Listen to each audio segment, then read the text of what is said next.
Hey, what's up? Welcome to the Ashe podcast, number 6. It's great to be here, guys. I'm really excited for what's to come into this podcast.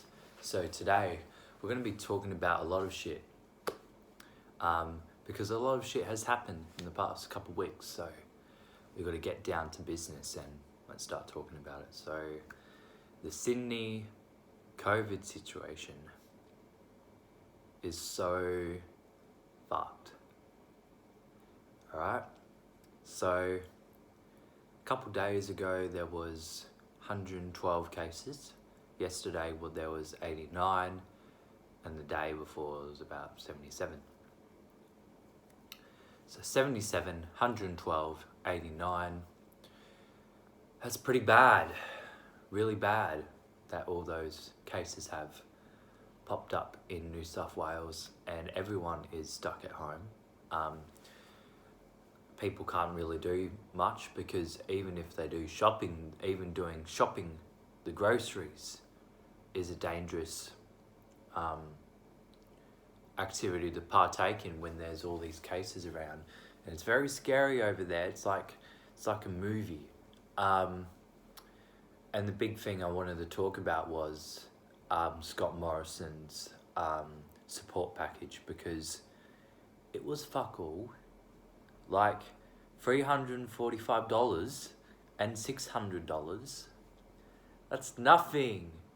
And then poor Melbourne, Victoria was left stranded because there was no money going to them. It's like, because Scott Morrison's from New South Wales, so he only cares about New South Wales. And it's like, fuck you, cunt. Like, jeez. Like, he can get stuffed, like, he can, milk a cow and then drink the milk and then drown because he drank too much milk, because he's such a fuckhead. Scoma McFuckhead. That's what he is. That is what he is. Yeah. And because I love Victoria, I love Perth, my girlfriend's from Victoria, so I really care about that place. So, I want it to be all okay. And especially for Sydney, because I'm seeing a comedian called Friendly Geordies in the next 3 months. And I'm worried that he'll be stuck there until September. Now, I don't want to, be talking about this Sydney COVID situation for too long, but check this out. This is Luke Kidgell merch, okay? So, see, Luke Kidgell, World Gym, alright? The world is your gym, and it's established a couple of years ago, 2019, exactly. He's a mad lad. I'm going to be seeing his comedy show in the next couple of weeks, actually. I'm very, very excited. He's one of my favourites. He's a mad lad. He has DM'd me, and he likes, hopefully he can listen to the podcast and give me some suggestions for how to improve, because I don't have a logo, and I don't have those type of resources. I've just got my phone. I'm filming on my phone. I don't have a camera or mic. I'm just doing that, low-key podcast. The good thing is I got 2 art stuff on the wall there, so it's good for content. It's good for the people that want to watch. So I suggest that anyone that loves comedy, please hit him up, because he's nearly at 100k on his YouTube. So I really appreciate if you follow him and check out his stuff, especially the Luke and Lewis podcast and the Luke Kidgell Hour. They're great, very great. So yeah, so I've gotten onto the Sydney COVID situation. Now, I'm going to talk about Perth's wild weather. Holy shit. Alright. The past week and a half, it's just been pouring down rain here. Now, last Friday I had volunteering, and I left a little bit early because there was too many volunteers for the amount of customers that were coming in. It's only volunteering, so it's pretty, you can leave when you need to. So I got home, and then my mum came back from work probably about an hour before the storm. And then afterwards, like, crazy stuff, but like, about 2:30, the rain just exploded. It just came down like, oh, it was so heavy. Like, Perth never gets heavy rain, but then that day had to be the day when Perth had like this huge amounts of rain. It was crazy, you know. It was so crazy, like it was just pouring down, and holy crap, it was just so bad. A lot of places got flooded, like Claremont, Nedland, Subi got really smashed. Probably places down south. Maribooka Shopping Centre got, you know, a bit of leakage. Some stuff was damaged around the surrounding suburbs, but I was lucky because I live on a hill, so the rain comes down from the hill, but then it goes all into the drains because we have a good drainage system where I live, so it's very, very, very safe. So yeah, that was a really intense thing. And then on a Monday, I had my first shift at Optus Stadium. I work for the corporate lounge at Optus Stadium, so I do the big premium catering for all those rich people. The good thing is you get to meet a lot of rich people / probably organisations that just, you know, book a corporate lounge thing, and also, you know, you meet, you know, a few famous people in the AFL. So yeah, that was really good. I was just a runner, you know, making sure the food was in the rooms, and then taking out, you know, empty dishes and whatever. And North Melbourne won, so, you know, it was a bit of a surprise match, but Eagles played crap, so there's going to be a lot of explaining to do with the Eagles when I talk about the AFL recap. So yeah, it's very big, very big, very big news. So yeah, also tomorrow, I have my driving test, my third driving test, and hopefully this is an omen because I wanted to be third time lucky. It's going to be in Journal, so it's going to be a little bit more easier for me to like complete the tasks, whatever. I just really want to do well. I really want to impress the driving instructor when she marks, she or he marks my driving instructor stuff. And I really hope I pass because I really want to pass. I want to get my Ps and get my own car so I can drive myself. And, you know, I'm just very proud of what I've achieved. Hopefully, and also tomorrow I'll be going to the game, Dockers and Geelong, so that's going to be a very, very, very good game. I can't wait for that. I'm actually pretty hyped because I bought a membership, so that membership cost about like $60, and then the ticket cost free, so it was fine. It was pretty good to the max. But yeah, I'm just pretty hyped for tomorrow. It's going to be a big day for me. Could be the best day of my life. So I'm just hoping that I do really well. And after this, I'm going to be doing some theory driving test stuff. So that I know the road rules and I know what I'm supposed to do when I'm on the road. So that I know straight away, hey, I need to do this, hey, I need to do that. Hey, I need to check my mirrors, hey, I need to look at my rear, the mirror a lot, and make sure, I do the speed limits, that I park at the right time, and I don't cut anyone off, and I don't go through a red light, and I don't go through a stop sign, and I wait at a stop sign when it's when it's a giveaway, you look first and then go. But if it's free, just look and then go. Alright, so also a big thing that happened in the soccer a couple days ago, England didn't come home with the trophy. It was coming to Rome. So congrats Italy for beating England. Italy deserve all the credit for how they played in the Euro Cup. They played really good. And yeah, they just deserve all the credit they deserve because they played really well, and England were just a bit sloppy during the penalty shootout. I don't know why they gave that 19-year-old the opportunity to kick the last shot, because that's just going to traumatise him for a very long time. And it's sad that England lost, but it is what it is. And all the English people need to go back to their jobs and do their work and not get too heated and not get too personal, because, England love their soccer and they might, they might riot on the streets because of that loss.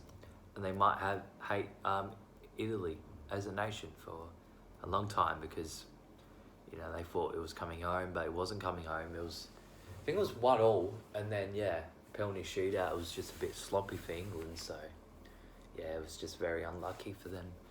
And the goalkeeper was really good for Italy, so give credits to them. Alright, let's talk about the best segment of all time. It is the round 16 and 17 recap. So I'm going to talk about all the teams in chronological order, and then afterwards like and comment below if you love the AFL, and like and comment if you want to share some stuff about some footy shit. So let's get into it. So first team, LA Crows. So LA Crows had one of their biggest losses in a very long time. So they got thrashed by Eston by more than 60 points. They got absolute bombed, and they had their lowest score in their club's history. So that just explains everything why LA Crows have been really struggling at the moment. They haven't been a great team this year. They've gone down. They're sort of slowing down compared to earlier in the season. They got a couple of wins early in the season. But it's unbelievable that, they were able to beat, Melbourne and Geelong, but, they just, lose to the mid-tier teams. So, they're not a team that I'm excited about, because anytime Taylor Walker's not playing, they don't know where to kick it to. So, they're Adelaide a struggling club that is, I don't know. The coach is good, but they're a team that's not going to be playing finals for the next, they won't be playing finals in the next 5 years. I don't see them playing finals in the next 10 years. I don't know when they're going to make finals. I'm not excited with the young players in their team. They probably have to delist a lot of them in the coming years. Most of those players are going to get delisted, so it's going to be hard for them to redevelop their list. So that's really my verdict for LA Crows. And if I had to give them a grade overall, I'll give them a D-. Alright, Brisbane Lions. How did they lose? How did they lose to St Kilda? That was very that was a big surprise actually. Brisbane, I never thought they would lose to St Kilda. Usually they're quite competitive to mid-tier teams. But very confusing game. Eric Hipwood went down with an ACL injury, which was bad on their terms. It kind of sucked. sucks seeing your team like go down like that. Because Brisbane are like a really good side. It's just, you know, they're trying their hardest to be good every week, and you know they're going to drop some games eventually, but like they're a very good side, and you got to respect some of the players. It's just I can't believe, you know, they lost to St Kilda. It was a big surprise. St Kilda just put the intensity all on them throughout the whole game. So, you know, it was going to be hard for them to like really have an impact. So I'm going to give Brisbane a B-. They really need to pick it up for me to say they're an A club. All right, let's talk about a sluggish club, Carlton. What was going on with Carlton against Geelong? Because they kicked 11 behinds in the whole game before they kicked the goal. That's just a joke. Carlton are a joke this season. Like, they beat Dockers, good win, but that's the only team they're like competitive with, is Dockers for some reason. They play any other side and they play like dog shit. Now they played like dog shit against Geelong, and every time they kicked the goal, they just missed. 11 behinds before they kicked the goal is not an excuse. I reckon David Teague will probably get the sack next year, and Carlton won't make finals for a while. It's going to take them a little bit longer.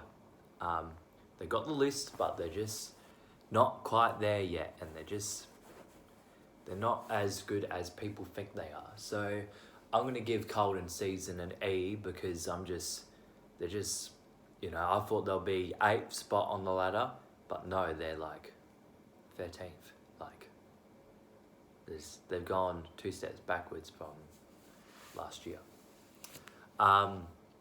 Next team, Collingwood. Holy crap. Oh. They beat Richmond. Like, how did they beat Richmond? That just confuses me every day I wake up. Like, how did Collingwood beat Richmond? Like, and I'm going to be like talking about Richmond a little bit later, and that's just going to be a huge talk. But yeah, Collingwood got the win against Richmond, and well, that game was a surprise, because Richmond were winning like 20 points at third quarter time, and then they just dropped it. They honestly just dropped it. They dropped the ball, you know. It's like massive, you know, massive consequences for the club. Like, so the big win for Robert Harvey as a coach. Like, he'll be really proud of Collingwood, and hopefully he stays there as a senior assistant. And a big thing, they lost to St Kilda, but St Kilda a little bit better than them. But yeah, they're trying their best to revive their season, but overall, like, their season has been a massive failure. From them being in the semi-finals, beating Eagles last year, and then getting thrashed by Geelong, to being bottom 4 is a massive no-no for the club. So I rate their season an E, because they kind of failed expectations for a club that's just been in so much turmoil.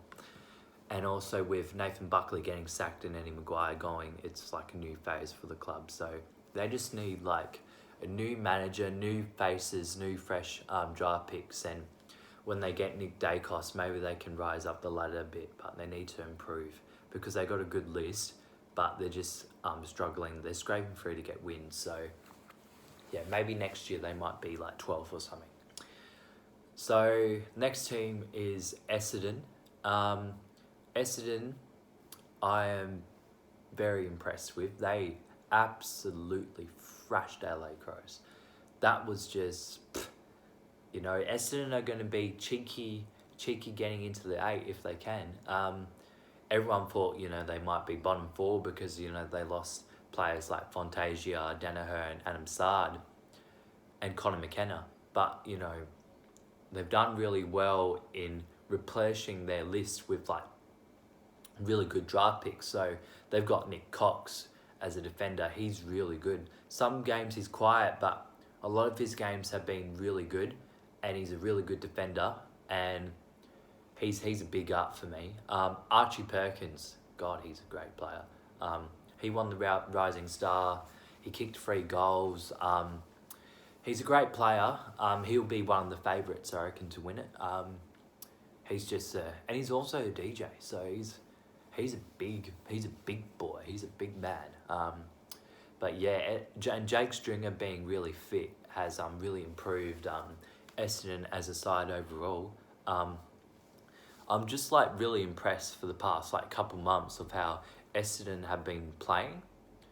Like I look at like one of the games, which was Eagles versus Essendon, and Essendon beat Eagles, and it was so impressive seeing them win, because they're a great club and they deserve all the credit they get, because I reckon under Wooshfile they really wanted to, get out of that saga, and they really stepped up for, and Ben Runnan, I think, I'm surprised that he's really stepped it up for the team, and I think they really like where they're taking him, and I think one of the players that is probably regretting leaving the club is probably Adam Sard. Like, he's gone over to Carlton, and now he's gone over to Carlton, and like Carlton are like below Essendon, so I think he will be regretting leaving Essendon. So I actually rate Essendon as a B, because they've been really impressive, and they have they made me, well, they've just blown my mind above what I thought they would do. So I'm really impressed. The next team is Dockers. Holy crap. I can't believe like Dockers are above Eagles. It's really crazy. They had a great win against Hawthorn, and they've been on a winning streak for quite a while. They've been playing really good footy. The likes of David Mundy is playing exceptional. Nat Fyfe is playing exceptional. Caleb Sarong's playing exceptional. Brayshaw, Adam Scher, and probably like their most important player is actually their ruckman, Sean Darcy. And there's rumours that he might be an All-Australian selection and might beat Max Gawn for the best ruckman in the competition. Because like Sean Darcy's had probably like his career best season, and he's been like really impressive for their club. And I'm just so proud. I'm just so proud of what he's done. So yeah, like I'm just really happy for the boys and what they've done throughout this season. Even though they lost to Carlton, like it's just because Carlton are just they're not better than Dockers. They just play competitive against Dockers, and that's the club they picked to be competitive in, which is disappointing for Carlton. Dockers are going to be, I reckon they'll be top 8. Hopefully it'll be impressive if they like won an elimination final, because they have beat Sydney Swans, and I reckon they could beat Eagles. So I rate Dockers season a B. I'm just really impressed by the way they're playing, and I reckon they'll be a great side in the future. Now let's talk about the big boys, the Geelong Cats. Yeah, so Geelong Cats have been the best team, one of the best teams in the AFL. We're getting all the goals, we're getting the wins, we've been playing good, we've won 8 out of our 10 games, we're just so good. We're just the best team in the world. We're just like, boom, boom, you're dead, boom, you're dead, boom, you're dead. We're just booming all the teams out, and most of the teams are homeless because of the Geelong Cats. So we've been so impressive. Like, having Jeremy Cameron in our team has been vital. Even though he's been injured, he's injured now, hamstring strain. But he was so impressive. He kicked 3 goals and then got injured. So, that was really impressive. He was a bit sore before the game. They should have not played him, but, we took that risk. He kicked 3 goals. He did his job, and it's just amazing. Like, we haven't had Mitch Duncan as well. He's had very bad injury problems. I think it's a knee he's got. So he's been on the sidelines for quite a while. But Dangerfield's been amazing. Selwood amazing. Tom Hawkins, Gary Rowan, a lot of the backmen. So Tom Stewart has been amazing. Mark Bill Clubs, etc., etc., etc. Geelong have just been really impressive in the way of like form. They've always like been competitive every game.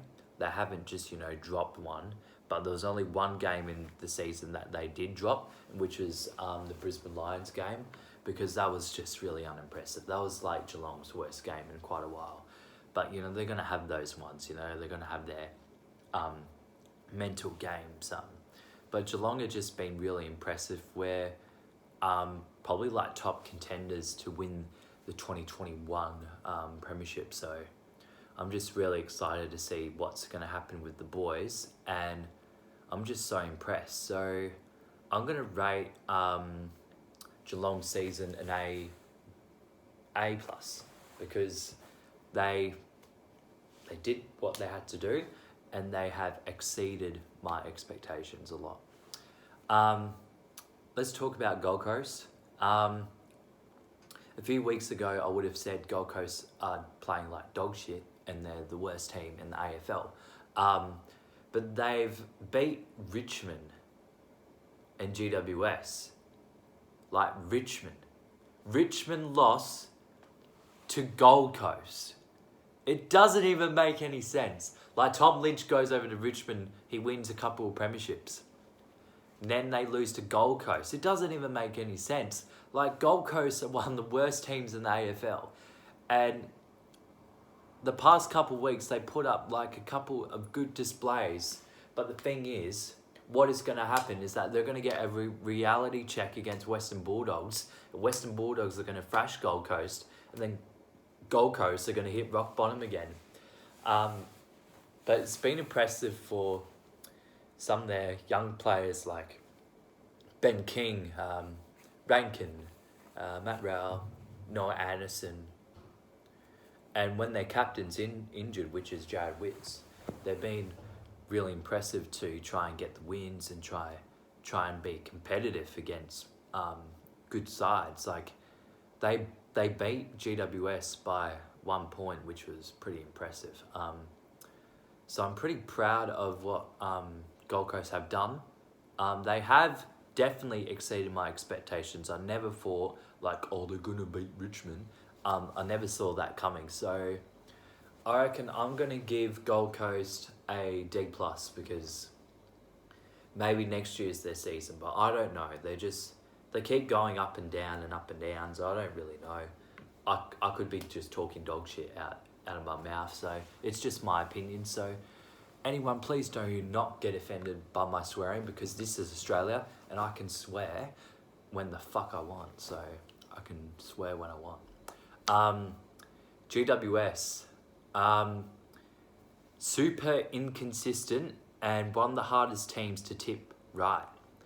They brought in Jesse Hogan and came back from injury against Gold Coast, and he wasn't even like impressive. Like, he wasn't even doing anything right. It was just atrocious game. And they lose to Gold Coast. It doesn't even make sense. So last week they beat Melbourne, top of the side team. And then they lose to Gold Coast. Then they drew with North, lose to Hawthorn. It's like, it doesn't even make sense. They do not deserve to play finals. The coach is going to have huge speculation next year, because I feel as though he's not the right coach for the team. And I reckon he's going to get the sack. So it's going to be tough for them to make finals if they keep being inconsistent. GWS are not my favourite team, nor do I really like them, because Tony Abbott goes for them. I don't really care about the team as much, because Jeremy Cameron was my favourite player, and Jeremy Cameron is at my team, the good old Geelong Cats. So I don't really have an opinion on Geelong as much. So honestly, I'm going to give them a C minus. You know, they're not really doing much. They're too inconsistent. If they stopped being inconsistent, I would have gave them a B. But they're being very inconsistent, and I don't like them as a team, and I don't really give a shit. Hawthorn. Well, Hawthorn in 2 words, probably one of the worst teams this year.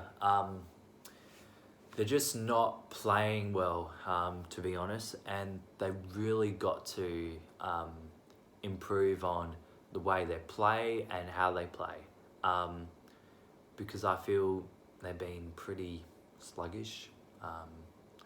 They have had some upsets, but before then, like 7 years ago, they were like one of the best teams, and now you look at them and you go, hey, they don't look too good. Really, they don't really look too good. You know, they tried their best, but they're not really great this year. So, who did Hawthorn play? Oh yeah, so they got thumped by the Dockers by 62 points at Tasmania, when they usually like play good in Tasmania. So it's just bad for them that they played sluggish. They weren't really up for it. They weren't playing to their full potential, which is a shame. So I'll give them a E minus. I reckon the transitioning stage for Sam Mitchell to become coach of Hawthorn is going to really help them in the long run.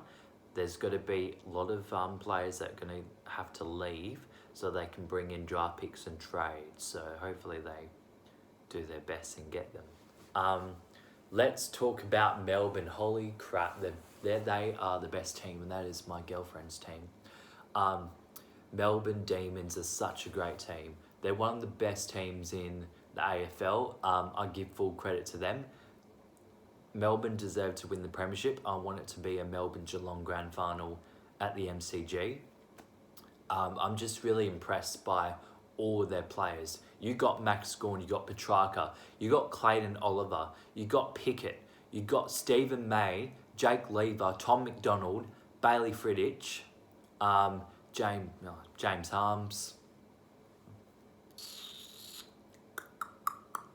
Well, the only confusing part for Melbourne is like Ben Brown and Sam Wiedemann can't get games. So Ben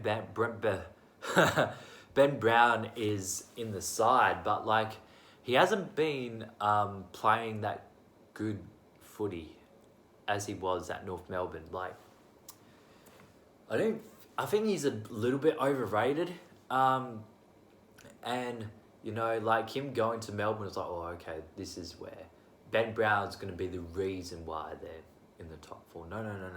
It's Petrarca, it's Clayton Oliver, it's Max Gawn, it's Andy Brayshaw. It's all them players that have established themselves in the side that are playing to their full potential and playing how they want to play, you know.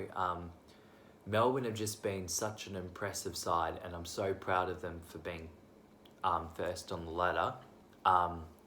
But yeah, I'm just really want a Melbourne-Geelong grand final, and me and my girlfriend will be really proud if that moment ever happened.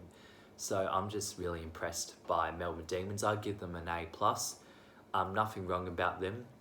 In past month, they've, you know, dropped some games, but, you know, that's going to happen for them. Like, they're going to have a mid-season thing, but, like, mid-season life crisis. But, like, it's not really a crisis point for them. They're just, you know, it's going to happen when you win, like, about 11 games in a row. It's hard to sustain a winning factor when you could get, like, a surprise upset. So, Melbourne deserve all the credit in the world. North Melbourne, wow. North Melbourne, how did they beat Eagles? Oh, that That gives me all the migraines in the world. Yeah, like honestly, like North were like early this year. North were just so unimpressive. They weren't doing anything. None of the players were good except Jaden Stevenson and the captain Jack Zeeble and Todd Goldstein. They were so unimpressive as a side. It looked really crap. Other than those three players. And then this past month, they've been actually playing quite competitive throughout their games. And, they played competitive against Western Bulldogs and they beat Eagles. And Eagles, you can just say, well, anyone can beat Eagles now because you can't just drop a game to North Melbourne. Like, North Melbourne played exceptional against Eagles. That was one of their best games that I've seen them play. But honestly, if you look at the overall factor as a club, they're just a team that is just developing into the side they want to be. David Noble is doing an exceptional job with the club to make them try and improve as a club. They have to start again and, they're doing their best, try and maybe not be wooden spitters, maybe be 17th on the ladder. But still, overall, I think they've been a crappy side, so I'll give them an E+. And why it's an E+? Because the plus was because they beat the Eagles. So maybe if they can notch another couple wins, they'll be really impressive for them. Port Adelaide. Oh, they are facing a top 8 losing streak. So they keep losing games and dropping games to top 8 sides. But they're able to beat teams that are on the bottom by thrashing them. But they keep losing to, top 8 sides. They lost to Brisbane, they lost to Geelong, they lost to Eagles, they lost to Bulldogs, they lost to Melbourne. They don't look really impressive as a side. I'll give them a B. But like they don't have that top 4 chemistry as a team. They're more like a 5th or 6th team. Like last year they played exceptional and were top of the ladder, but that was during a COVID year. And they had most of their games at Adelaide Oval. So they had a big advantage to playing at their home ground. They're doing okay, but they're just not beating top 4 sides. I think Port could be one of those teams, they win elimination final but lose a semi. So I don't expect them to win a premiership. Even they could lose elimination final, to be honest. But I don't see them winning a premiership. So I give them a B. I'm impressed with Ollie Wines. He's been an exceptional player and probably win the best and fairest. Travis Spoke's been great as well. Mitch Giardi's took an epic mark against Melbourne, even though they lost by about 32 points. So give credit to them for their players, but their ladder position doesn't reflect the list they have. Richmond are fucked, all right? Richmond are fucked. Richmond's season has turned from, they lost a couple of games early in the year and they're like, oh, yeah, okay, they'll bounce back. Surely they'll bounce back. And now they've lost 4 in a row. They're on a losing streak. Come on. Now anyone can beat Richmond, which is so crazy to think. But I can't believe what Richmond are doing. They're playing such atrocious footy that it's unbelievable shit. And it's just really bad. I can't believe what they're doing. They keep turning it over. And then when they kick it out on the full. Trent Cotchin's playing one of his worst years in his career. Sydney Stack, why is he in the team? Marlett Pickett, crap. Basher Hawley been injured and form's been bad. Jack Rewald, not really impressive. Tom Lynch, he's been alright. Toby Nankervis and what's his face? Ivan Soldo, both injured. Dustin Martin, not impressive at all. They haven't got an impressive team. Their Richmond midfield lacks creativity.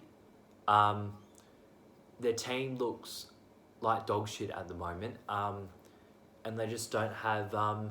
I reckon they're going to miss out on the finals, and they're going to struggle for the next couple of years. And I reckon Damon Hardwick needs to get the sack, and they need to bring a new coach, because honestly, Damon Hardwick loves mingling with Richmond staff members. So if you want to comment below, if you're a Richmond supporter, please like, so that I get all the views in the universe.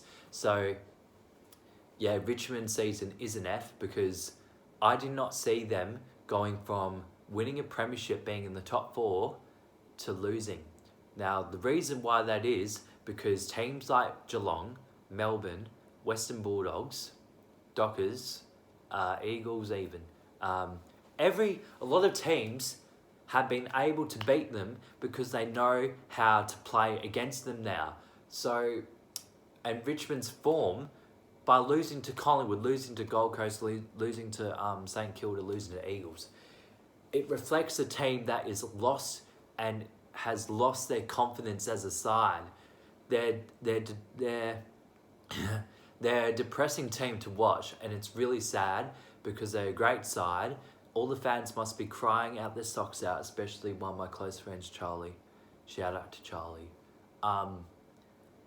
It's very sad about them and how they're playing. So I'll give them an F. And hopefully all the Richmond fans give me a like and comment below. Let's talk about St Kilda, because holy crap, I don't know. They've been such a confusing side. They started off really bad. And I thought like St Kilda's season was done when they lost to the Adelaide Crows. And then they won. They beat Richmond. They've been in Collingwood, and they've been really impressive. Like, they beat Brisbane.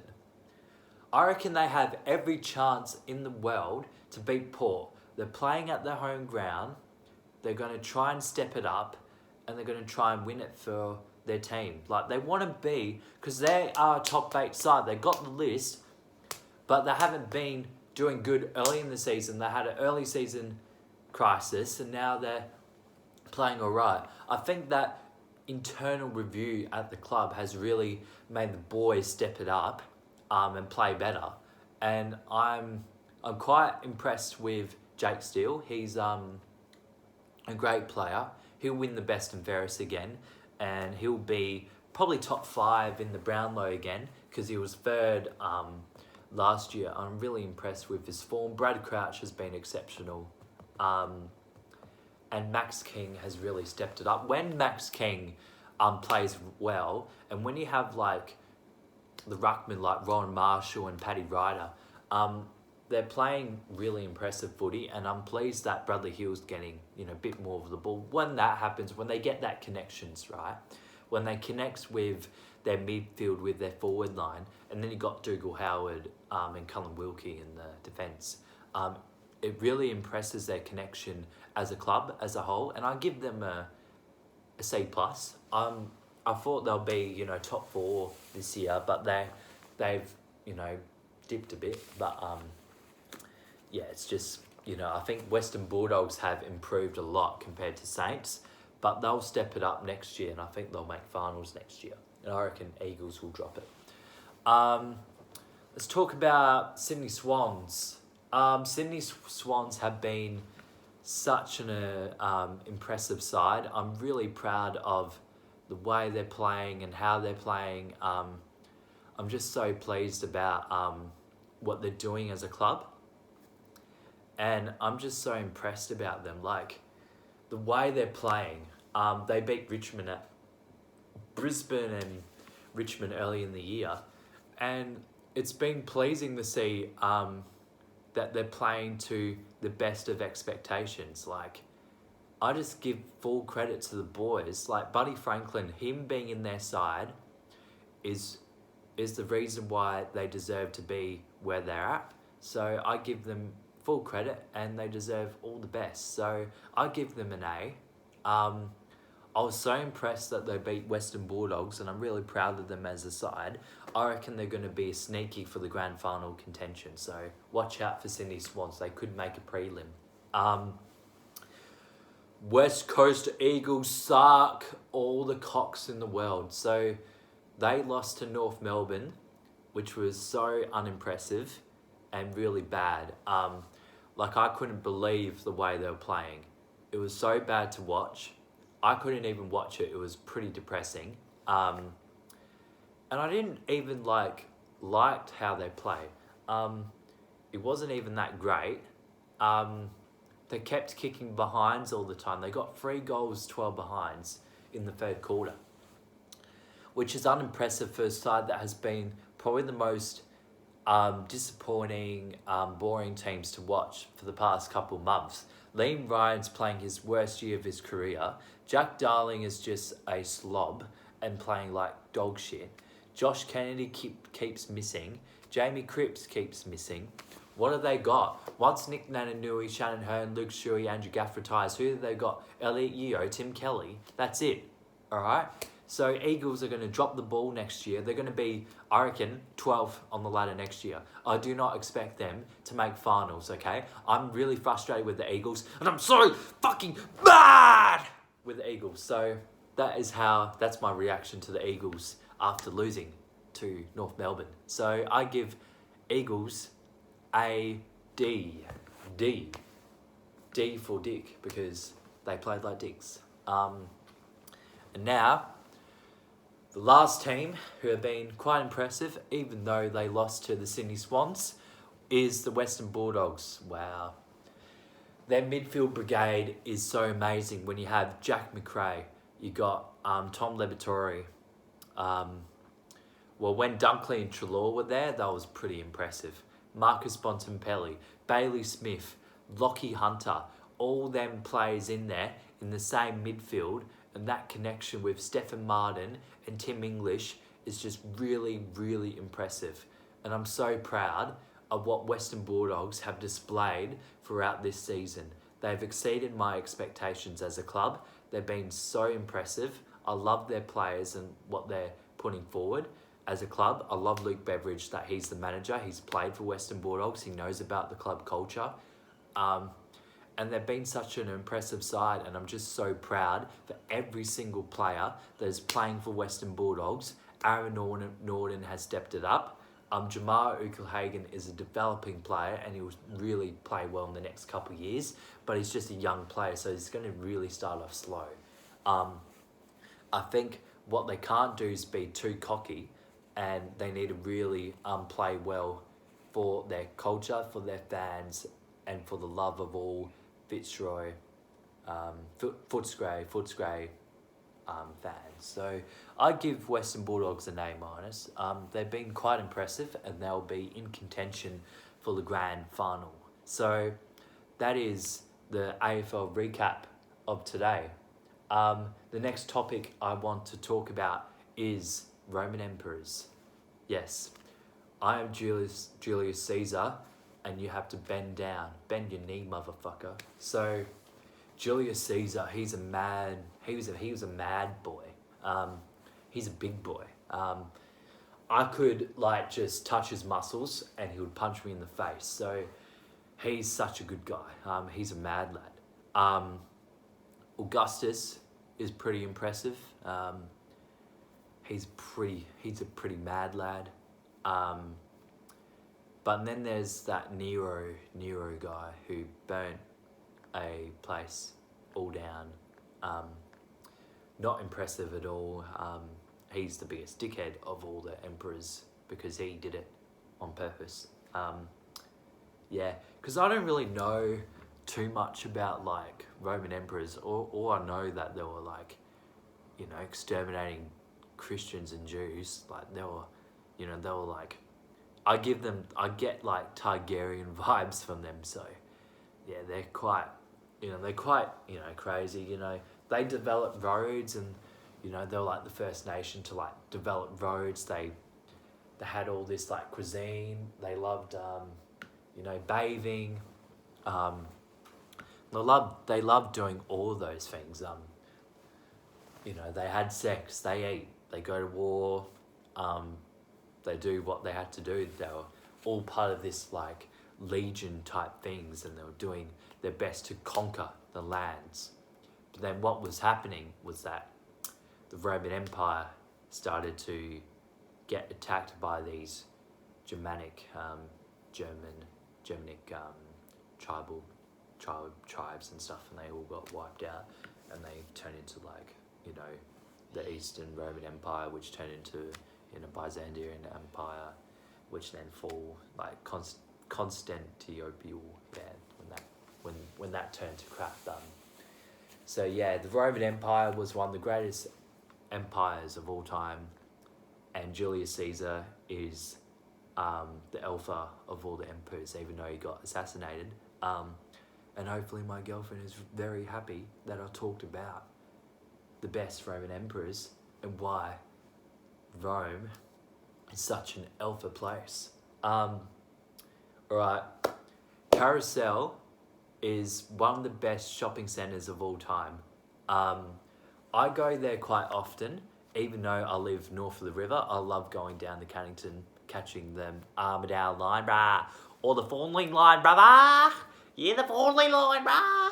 Yeah, so it's like the Ashe train that goes past Optus Stadium and Burswood, and Vic Park. So if you catch the Thornley line, yeah, brah, that's good for you. If you catch the Armadale line, that's good, brah. So if you catch either train, like you're Ashe, brah. So I'm actually an Ashe. So yeah, so I am an Ashe when I go to Carousel. Carousel is just impressive. I love it. I love the kebab store they have. I love Boost Juice, and I love the pork crackling at Bucking Bull and their chips, because it's very, very great store. And I'm just very happy about that.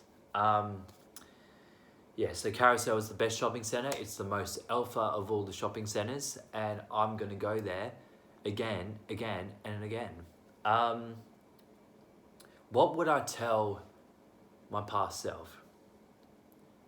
Well, I would tell my past self is to have fun and hang out with the people that you want to hang out.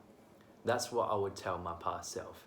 I also would have told my past self to follow your dreams, and whatever you want to do in life, you follow that and you achieve it. You do. If you want to make a podcast, you do podcasts. If you want to be a singer, be a singer. If you want to be an actor, be an actor. If you want to be a sportsman, be a sportsman. If you want to be a sportswoman, be a sportswoman. If you want to be a boxer, be a boxer. If you want to be in the UFC, be in the UFC. If you want to be an AFL player, be an AFL player.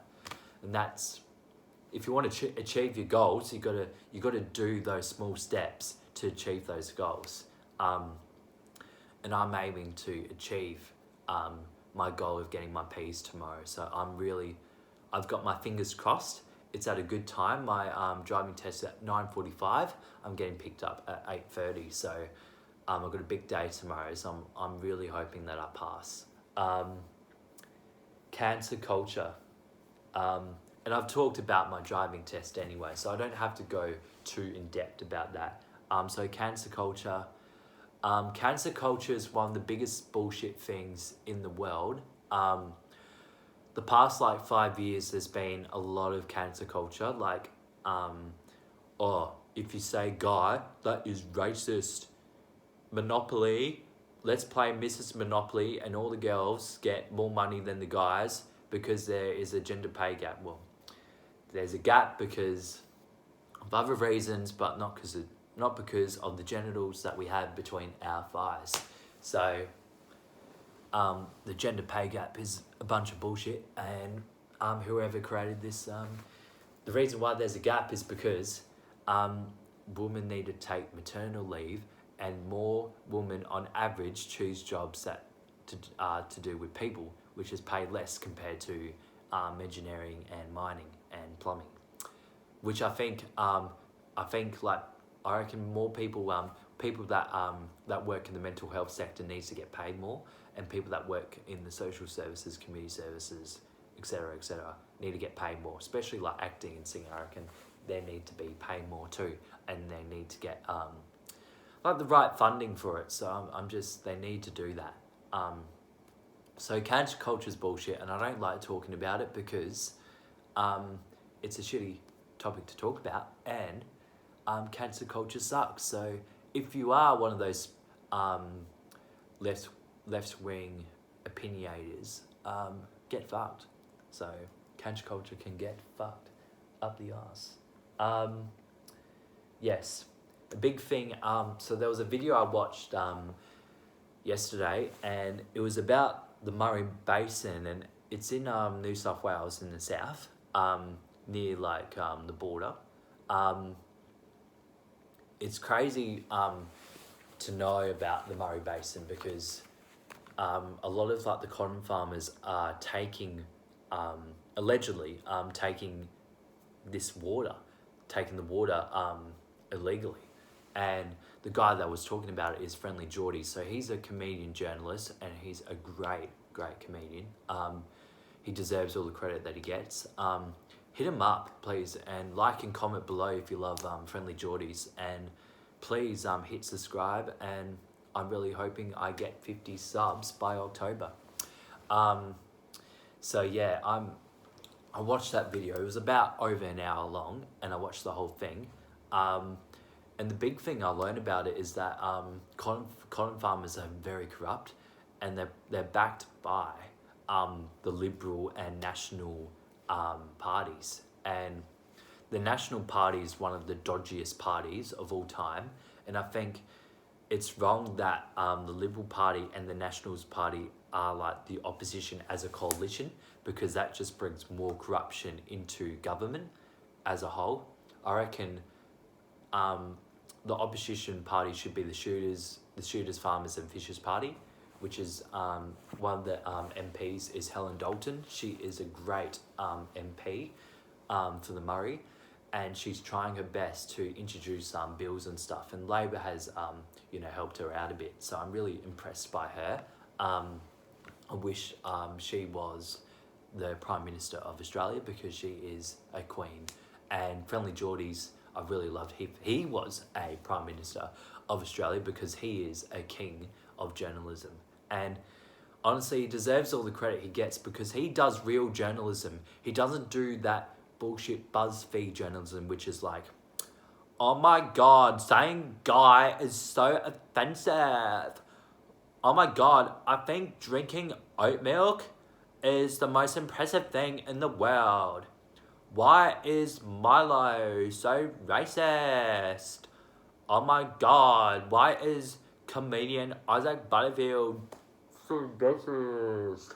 They just talk about why everything is racist, and why everything is racist for the smallest things. It's like saying, why is the TV remote so racist? Why is the TV remote black? Why isn't there any like orange or purple or green remotes? Yeah. Samsung TV is so black that it supports Black Lives Matter. Yeah, so it's all that type of bullshit that you see on Pedestrian and BuzzFeed. So Friendly Geordies is a real journalistic comedian, and he's great. And I love his comedy, and I love what his journalism is. It's very independent. So I give all the love to him and to his girlfriend. And she is an amazing actress for short films, and she does a lot of advertisement stuff. So give them both a massive shout out. And I love you both, and I can't wait to see your show, Friendly Geordie. So Jordan, I'm really excited. And I watch your podcast with Miss Love and Ellie every Saturday, so I'm really impressed by you guys. And I think, yeah, so I've got two more things to say. So a special shout out to my girlfriend Millie. Thank you for being an amazing person, an amazing listener to my podcast. I love you so much, and you're such a babe, and I really hope our friendship and love for each other really blossoms both of our years for the years to come. Love you so much, Millie. And the last topic I'm going to talk about is why one of my close friends, Romy, is very, very busy all the time. Now, the big joke about her is that I said to her, okay, how long does it take for Romy to do her homework? Well, it takes 365 days. Own! You gotta own that. So she takes 365 days to do her homework. That's why she's always busy, and she works at Woolworths. So if you see her at Woolworths, say hi and say that you're a fan of the Ashe Boy podcast. Because I'm gonna get famous. I get a lot of DMs from YouTubers that are pretty much like co-workers. So I like respect them as workers. So, and they're part of the same like organization. So I'm just really impressed. Thank you guys for listening today. Romy, please do not be a busy carrion. So please do not be a busy carrion. I want you to call you Romy again. So please do not be a busy little shit. Thank you guys for watching this podcast. This podcast is the longest one I've done. I'm really impressed that I've gone over an hour. So thank you guys for listening. I hope you have a good one, and stay safe, stay warm, and love you all so much. Thank you.